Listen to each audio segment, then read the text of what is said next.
ఇది చాలా స్పష్టంగా అర్థమవుతుంది. ఇక్కడ పోలీసులు కూడా కొడుతున్నటువంటి పరిస్థితి, పోలీసుల పైన కూడా కోడిగుడ్డుతో దాడి చేశారు. పోలీసుల పైన మధ్య అడ్డుకునేటువంటి ప్రయత్నం చేస్తున్నారు. పోలీసులు కూడా కొడుతున్నారు.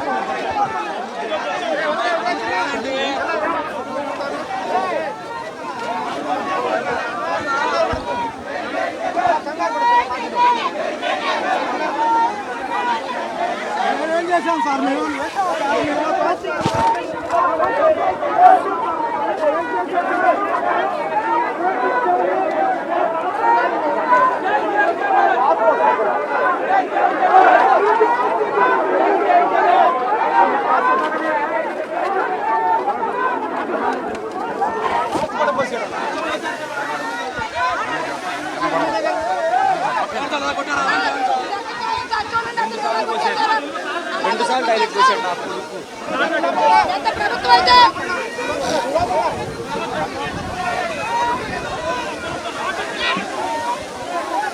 ఇదిగే చూడు. Okay okay. సో తీవ్రమైన ఉద్రిక్త పరిస్థితులు నెలకొన్నాయి. ఇక్కడ పోలీసులు వచ్చారు. ఇప్పుడు దీక్షా శిబిరంలో ఉన్నటువంటి వైఎస్ఆర్ కాంగ్రెస్ పార్టీ నాయకుల్ని ఇక్కడి నుండి తరిమేసినటువంటి పరిస్థితి. ఒకవైపు పోలీసులు అటు తెలుగుదేశం పార్టీకి సంబంధించినటువంటి నాయకులు పంపుకున్న వైఎస్ఆర్ కాంగ్రెస్ పార్టీకి సంబంధించినటువంటి నాయకులందరినీ కూడా పంపించేసినటువంటి పరిస్థితి ఇక్కడ ఉంది. మాజీ ఎమ్మెల్యే మల్లాది విష్ణుని ఇక్కడ నుండి అరెస్ట్ చేసేటువంటి ప్రయత్నం చేస్తున్నారు. మాజీ డిప్యూటీ మేయర్ హౌత్ శైలజాని కూడా ఇక్కడ నుండి లాక్కెళ్తున్నటువంటి పరిస్థితి కనిపిస్తుంది. సో చాలా స్పష్టంగా ఇక్కడ ఉద్రిక్తకరమైన పరిస్థితులు నెలకొండే. తెలుగుదేశం పార్టీకి సంబంధించిన వాళ్ళు ఇవాళ ఉదయం నుండి ఒక ప్రీ ప్లాన్డ్గా వచ్చి వరుసగా విచక్షణ రహితంగా దాడులు చేస్తూ ఉన్నారు. దాడులు చేయడమే కాకుండా ఇక్కడున్నటువంటి వైఎస్ఆర్ కాంగ్రెస్ పార్టీ నాయకులు పోలీసులు లాక్కెళ్లేటువంటి ప్రయత్నం చేస్తూ ఉన్నారు. ఇప్పటి వరకు కూడా వైఎస్ఆర్ కాంగ్రెస్ పార్టీ శ్రేణుల పైన, పోలీసుల పైన తెలుగుదేశం పార్టీకి సంబంధించినటువంటి నాయకులు కోడిగుడ్లతో కొట్టారు. అదేవిధంగా టమోటాలతో కొట్టిన పరిస్థితి, రాళ్లు తీసుకొచ్చిన పరిస్థితి, అత్యంత జుగుప్సకరంగా మహిళలను అవమానించారు. మహిళల పట్ల మూత్రం పోశారు. ఇంత దారుణమైనటువంటి విజయవాడ నడిబొట్టున పోలీస్ హెడ్ క్వార్టర్ ఉన్నటువంటి చోట డీజీపీ ఇక్కడే ఉంటారు, చీఫ్ సెక్రటరీ ఇక్కడే ఉంటారు, ముఖ్యమంత్రి చంద్రబాబు 3 కిలోమీటర్ల దూరంలో ఇక్కడ ఉంటారు, హోంమంత్రి నివాసం కూడా ఇక్కడే ఉంది. ఇంతమంది ఉన్న చోట విజయవాడ నడిబొట్టున విచక్షణ రహితంగా శాంతియుతంగా నిరసన చేస్తున్నటువంటి వైఎస్ఆర్ కాంగ్రెస్ పార్టీకి సంబంధించినటువంటి దీక్షా శిబిరం పైన దాడి చేసినటువంటి పరిస్థితి. సో పెద్ద ఎత్తున అక్కడ ఆందోళన చేస్తున్నటువంటి తెలుగుదేశం పార్టీ కార్యకర్తలు వచ్చి వైఎస్ఆర్ కాంగ్రెస్ పార్టీ నాయకులపైన ఆందోళన చేసినటువంటి పరిస్థితి. సో మనం చూస్తున్న మాజీ ఎమ్మెల్యే మల్లాది విష్ణుని అరెస్టు చేసేటువంటి ప్రయత్నం చేస్తున్నారు. మల్లాది విష్ణుని లాగేటువంటి ప్రయత్నం చేస్తున్నారు. శాంతియుతంగా డిఎస్సి కోసం దీక్ష చేస్తున్నటువంటి మల్లాది విష్ణు పైన దాడి చేసేటువంటి వైఎస్ఆర్ కాంగ్రెస్ పార్టీ శ్రేణులన్నీ కూడా దీన్ని ప్రతిఘటిస్తున్నటువంటి పరిస్థితి. ఎంత ప్రతిఘటించిన మాజీ ఎమ్మెల్యే మల్లాది విష్ణుని ఈడ్చుకుని వెళ్ళిపోతున్నటువంటి పరిస్థితి. మల్లాది విష్ణు పైన ఏ విధంగా అయితే దాడి చేయడానికి ప్రయత్నించారు,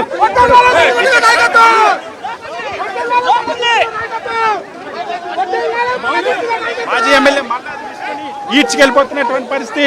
శాంతియుతంగా నిరసన తెలుపుతున్నటువంటి మల్లాది విష్ణు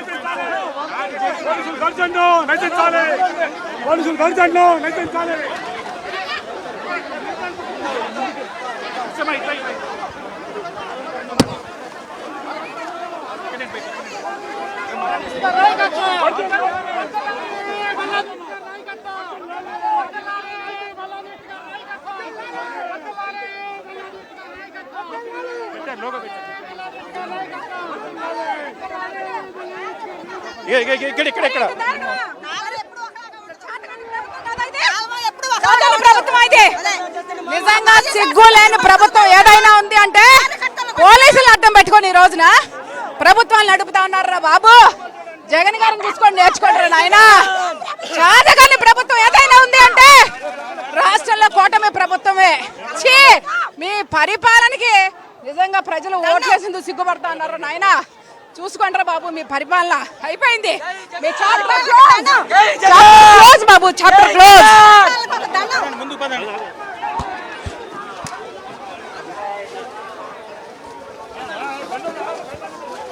మనం చూడొచ్చు మాజీ ఎమ్మెల్యే మల్లాది విష్ణుని అరెస్ట్ చేసి తీసుకెళ్తున్నటువంటి పరిస్థితి కనిపిస్తుంది. మల్లాది విష్ణుని ఇక్కడ నుండి తీసుకెళ్తా ఉన్నారు. తెలుగుదేశం పార్టీ నాయకులు ఉద్దేశపూర్వకంగా దాడి చేసి మరి అడ్డుకున్నటువంటి పరిస్థితి.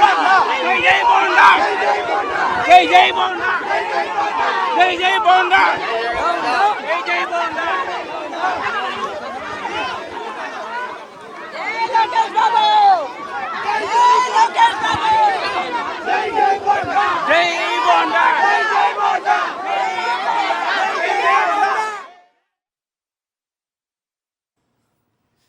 రైట్, ప్రభుత్వపు అధికారంలో ఉన్న ఎమ్మెల్యే వికృత చేష్టలు మనకి ఇక్కడ కనిపిస్తూ ఉన్నాయి.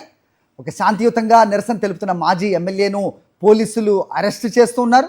అరెస్ట్ చేసే క్రమంలో జై బోండా అంటూ మాట్లాడుతున్న, నినాదాలు ఇస్తున్న ఆ పార్టీ కార్యకర్తలు, గూండాల వ్యవహార శైలి ఇక్కడ కనిపిస్తోంది. సో నిరసన తెలుపుతున్న ఒక పార్టీ కార్యకర్తలపై, అలాగే మాజీ ఎమ్మెల్యేపై అధికార పార్టీ ఎమ్మెల్యే అనుచరులతో రావటం, పోలీసులకు హుకుం జారీ చేయటం, అక్కడున్న దీక్షా శిబిరాన్ని లాగి పారేసి ప్రస్తుతం మాజీ ఎమ్మెల్యే మల్లాది విష్ణును కూడా అరెస్ట్ చేస్తున్న దృశ్యాలు మనకు కనిపిస్తున్నాయి. దౌర్జన్యానికి చేయడానికి వచ్చిన పోలీసులకు ఎమ్మెల్యేకు పోలీసులు కొమ్ము కాస్తూ ప్రస్తుతం మల్లాది విష్ణుని అరెస్ట్ చేస్తున్న దృశ్యాలు మనం చూస్తూ ఉన్నాం. అరెస్ట్ చేసే క్రమంలో జై జై బోండా అంటూ కూడా నినాదాలు చేస్తూ ఉన్నారు.